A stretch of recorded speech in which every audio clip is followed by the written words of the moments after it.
sëñ Mohamed loolu moo la fi indi très rapidement rek xanaa nga wax ñu lu tax ngeen jékki-jékki yenn temps yi ne woyofal bi daa mel ni diisal la léegi seen ay kàddu nag laay indi. Bon, je pense que loolu ñun ñëpp ñoo ko dund actuellement. Parce que depuis un certain moment on a senti quand même que ni courant bi dafa consommation bi déjà dafa gaaw waaye tamit ni nga ko doon utiliser dem na ba dépasser aujourd'hui li nga xamante ne moo doon am.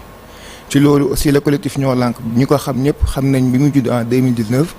Malal fekkee woon na ko courant bu choc bi moo ko waraloon en 2019 ci lañu mënee le combat moo amoon ay arrestation même on avait eu un double rôle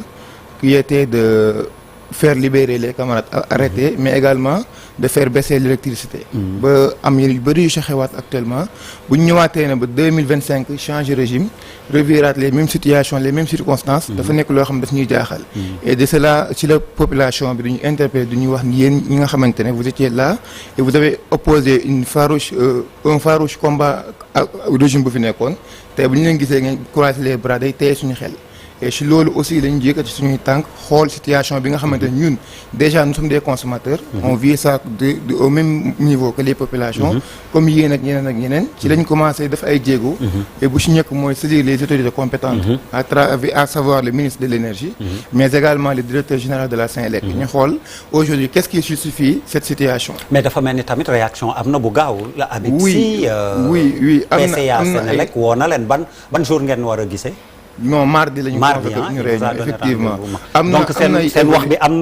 na évolution yi ñuy rafetlu en fait parce que aujourd'hui tamit bu ñu amee un pouvoir qui est réceptif bi nga xamante ne day am ay discussion entre ñi incarner la société civile loolu dafa nekk loo xam ne c'est à saluer et ça fait vivre la démocratie mais loolu aussi c'est pas suffisant parce que lu ñuy xaar ñun mooy des solutions qui pourront impacter la population ci loolu on a eu à rencontrer la convergence syndicale des travailleurs de la Senelec ba regrouper tous les syndicats yu nekk ñi nga xam ne ñoo liggéey Senelec avec le coordonnateur monsieur Habib Aïdara et RG également du Sutelec ba ñu toogee ñoom waxtaan ils nous ont exposé la situation que vit actuellement la boîte mooy Senelec yenn circonstances yi nekk di travailler lan la tey quels sont les défis actuels de la Senelec waxtaan nañ ci presque 3 heures de temps le lendemain aussi dem nañ toog mooy hier toog nañ ak DG de la Senelec ñu waxtaan ci la situation aujourd'hui on devrait rencontrer le ministère mais malheureusement on a reporté cette rencontre pour la semaine prochaine et la date sera confirmée ñun ce qu'on ne comprend pas et ce sur quoi on est d'accord avec la population mooy aujourd'hui tey Sénégal on a dépassé le stade d'électricité de qualité parce que tey ñun ñëpp ñu ngi am courant boo xamante ne jàpp nañu doy na coupure yu bëri dootuñ ko constater ci lu bëri donc amatul ay dégâts comme auparavant gis nañu aussi l'accès à l'électricité elle est universelle fépp foo xamante ne ci Sénégal am na loo xamante ne mën na fa am branchement pour courant tey problème bu ñu am mooy le coût de l'électricité au moment où aujourd'hui au Sénégal on parle de découverte des ressources yi nga xamante ne am na bu yàgg mais là on commence l'exploitation ñu gis ni courant bi ñu doon jaay bu ñu doon utiliser coût bi au lieu que mu wàññi mais dañuy sentir dafa gën a yokk bien que aujourd'hui les autorités comme la CRSE Senelec ils ont démenti la hausse mën nañ ci d'accord ak ñoom mais ce sur quoi on n'est pas d'accord c'est aujourd'hui un coût élevé de l'électricité bi nga xamante ne le pouvoir d'achat des ménages mënatu ko supporter tey population bi am nañ circonstance yi ñu dund ni une tension budgétaire bi nga xamante ne moom la ñu entouré wu ci dund gi ci yu bëri yoo xamante ne métti boo xamante ne buñ ci dollee courant boo xamante ne day xëy tàkk fay ça veut dire que ci consommation bi loolu mën na leen yóbbu ci yeneen circonstances yoo xamante ne c'est pas souhaité et c'est de là que ñun Ñoo Lank ñu jug ci waxtaan ci ak kilifa yi mais également projeter aussi un plan d'action clair, à savoir une manifestation pacifique le vendredi 17 octobre pour élever la voix de toute la population sénégalaise contre cette cherté de l'électricité et exiger quand même une baisse. Déposé ngeen déjà. Oui, les démarches administratives ont été déjà respectées et effectivement aussi il faut que ñu note une chose bien que la Senelec. Autorisation bi am na. Non, en fait je pense que on a dépassé ce stade de demande d'autorisation ou quoi parce que nous sommes dans un régime déclaratif depuis un bon moment quand même. On ne fait qu'informer l'autorité sur ce que nous voulons et après moom aussi il prend les dispositions nécessaires pour encadrer. Maintenant ci courant bi toujours Senelec on a remarqué depuis un certain moment am na travail bu am solo bu ñuy def ba sous-région bi ñu bëri rafetlu ko mais aujourd'hui ni ñuy defee vente tarification di woyofal c'est par tranche tey communication daf ci des su bëri pour toute la population tey dañuy jënd ñoom bu ñu jëndee par mobile money amuñu facture déjà xamuñu nan leen dispatché lu ñu jënd xamuñu fan la jëm mais dañuy jënd tey nga recevoir 49 ou bien 47 kilowatts suba nga jëndaat même prix bi recevoir 53 ginnaaw suba ou bien un certain moment nga jëndaat recevoir 35 kilowatts donc kooku noonu tey jii bu dee dafay gis pour le même prix même consommation même durée bi muy am des kilowatts yoo xam ne day variable te amul lu koy justifier te quand on parle de commercial on dit souvent que le client est roi le client doit être informé sur toute la procédure donc kooku tey bu taxawee mu ni man dañ may sàcc xëy na am na fu mu ko mun a teg moo tax loolu dañ ciy invité waale la Sénélec communication mu gën ko accentuer sur ça parce que par exemple quand on voit la facture si on achète am na loo xamante ne day dem ci taxe communale bi am na loo xamante ne day dem ci frais de maintenance de l'appareil woyofal bi am na loo xamante ne bu dee am na consommation moo dépassé mooy les 250 mégawatts pour le mois day 18% état bi dugg mooy les TVA mais loolu la population est-ce qu'elle comprend cela donc loolu mooy waral souvent aujourd'hui yenn agissement yi di am genn problème nga ko laaj Bouba am na lu mu la bëgg laaj tu peux y aller am naa question parce que pour man da ngeen di manifester parce que courant bi dafa yokku wala déedéet parce que boo nee Sénélec démentir nañu loolu c'est pas apparemment c'est pas qu'un problème de communication parce que nit ñi aussi bu fekkee ni yéen da ngeen di jël baatu nit yi ne da ngeen di taxaw parce que population yi dañu sonn mooy que population yi waxuñu ni population yi dañu ne courant bi dafa gën a cher donc yéen c'est aussi seen wax dafa war a leer est-ce que dafa war a gën a cher c'est pas est-ce que wala problème de communication la parce que bu fekkee ni yéen Sénélec daf leen ne courant bi yokkuwul yéen lan ngeen wax Sénélec est-ce que parce que balaa ngay manifester bay def ay marche et tout ça war nga identifier un peu le problème voilà tout à fait waaw le problème mooy est-ce que courant dafa yokku wala yokkuwul bu dee courant fa mu nekkoon daaw fa la ne ren non il l'a dit nee na dañu organiser marche pour gars yi bañ a wax ni ñoom waxatuñ quoi waaw mais moom laay non parce que non Malal non Malal dañ leen interpeller non parce que l'électricité effectivement non électricité oui politiciens yi dinañ ko këf politique si yenn organismes yi nga xam ne à la limite après l'état de grâce ñu toog dégg leen dañuy trouver aussi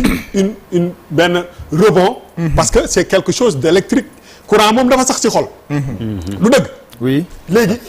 mais man bu ma la déggee nga wax j'ai pas l'impression je ne comprends pas est-ce que courant dafa yokku ba ngeen di marche parce que balaa ngeen di dem di marche wala collectif bi war ngeen identifier le problème mooy est-ce que courant dafa manqué techniquement c'est quoi lan mooy problème est-ce que courant dafa yokku Bouba wala yokkuwul non ci par rapport ak li nga expliqué wala courant bi dafa cher nous sommes tous d'accord waaw mais courant bi dafa cher déedéet man répondre sama question de non dama lay wax même ma ñëw je vous ai écouté c'est sur quoi nous sommes tous d'accord mais courant bi dafa cher loolu moom dëgg la Habib Sy le PCA de la Sénélec wax na ko ñu fay liggéeyee nangu nañ ko askan bi tamit du xëy du jug di ko jooy mais tey non ñu fay liggéeyee ñu je pense qu'ils pourront répondre à cela mais d'après ce qu'ils nous ont montré dañuy fay courant alors pour sa question mooy tey am na yoo xam ne ce sont des données des données techniques comme ni nga ko waxee am na situation yi am ku ci nekk ak lu mu ci bëgg mais ñun la collectif Ñoo Lank comme ba ñuy mener ay combats depuis un certain moment lu ñu ci ñor lenn kese la mooy l'amélioration de vie des conditions des Sénégalais loolu moo ñu ci gën a ñor moo waral aujourd'hui toutes ces démarches yu nekk di ko entreprendre pour que tey ñu ut des solutions ba ñu demee gis ak les autorités yi nga xamante ne ñoom ñoo compétentes ñoom ñoo yor secteur bi am ay spécialistes yu ci nekk ba ñu waxee loo xamante ne gis nañ ko am nañ ci suñu appréciation ñëwuñu rek ñu wax ñu ne waaw ñu la demee mais am na loo xam ne wax nañ ñu ko wan nañ ñu ko par exemple aujourd'hui ils disent que premier trimestre année bi de janvier à mars consommation bi ñoom seen production du weesu. mais c'est là non mais man non xaaral du non mais c'est là non xam nga fan la problème bi rek yéen waru leen nekk oui caisse de résonance u non nous sommes pas ça vous avez posé une question donc yow li la technicien yi di expliquer moom ngay jéem a expliquer askan non je le problème mooy que yéen boo leen jógee non da doon may malal nan waxante dëgg oui le constat du sénégalais lambda mooy courant bi dafa gën a cher nan waxante dëgg ñun Sénégal lañ dëkk man ak keneen tout le monde ku ko waxul ci kaw yaa ngi koy jooy ci suuf léegi yéen boo leen ne yéenay ñoo lànk soit vous parlez le même langage que la population mais de ce que j'entends tu essaies d'expliquer un peu les raisons pourquoi nit ñi foog ni dafa yokk te loolu du soroon non ah mais non du seen rôle non je pense pas qu'on est sur la même longueur parce que lu may wax dafa leer boobu léegi mooy que ñun on a été interpellé sur la situation de l'électricité ñëpp gis ñi dafa yokk mu am cellule boo xamante ne moom kese moo habilité wu pour yokk wala wàññi courant te décret bi nga xamante ne du point de vue institutionnel tey jii nii boo jógoon tey jii nii beneen dëkk ñëw Sénégal di xool les données sur l'électricité décret bu 2023 moo applicable te décret boobu moo fixé prix première tranche 91 francs deuxième 136 troisième 150 ou 140 et quelques donc tey boo ñëwee le kilowatt quoi le kilowatt oui franc boo ñëwee di xool loolu tey jii nii fekk population bi moom lu muy dund ak loolu du benn mais c'est normal ñu gisante ñi nga xamante ne ñoom ñoo ciy liggéey maintenant tey am na loo xamante ne c'est des calculs que nous faisons parce que ñun aussi bëgguñu ñëw rek dégg ni tëli ñu ne damm na courant bi dafa yokk dafa wàññeeku mais lu ñu d'accord ñu ñëpp mooy courant bi dafa cher loolu ñu ñëpp d'accord nañ ci maintenant yokku na ou yokkul te li nga xamante ne moom lañ fi bàyyi woon depuis mooy le décret de 2023 moo fi nekk toujours en vigueur tey ñun gis nañu amul loo xamante ne changement am na ci mais bu dee dafa am yokk donc dafa am défaillance bu am au niveau des compteurs parce que tey boo jëndee par exemple yow 5000 francs sur les mobile money da ngay gis ni tant kilowatt nga am si tu fais le calcul di nga xam ne lii donc l'unité c'est combien et loolu je pense pas que am na changement ci lu ñuy d'accordul ñun lu ñu gis ni moo metti mooy déjà coût boobu dafa cher pour ñu war nañ ko revoir waaye tamit consommation bi dafa gaaw parce que ñu bëri ñu nu ñuy waxee ay kilowatts sa ñoom ils campent l'électricité mooy fu ma jëndee par exemple day durer ak man 10 jours les gens boo xoolee population bi noonu la ñuy raisonner lu ma jënd ci courant 10 jours lay durer ci man jëndaat naa 5 jours la durer kon courant bi dafa yokk mais yow am na un niveau de responsabilité boo ko amee warootoo permettre ngay wax dans l'aveuglette comme ça surtout quand tu as la possibilité d'avoir les données donc ñun aussi nous sommes une structure très crédible bi nga xamante ne bii wax ci dara daf ciy gëstu pour on va pas s'improviser en technicien de l'électricité waaye am na loo xamante ne le bon sens moo ñuy permettre aujourd'hui ñu déceler ce qui est du vrai et du faux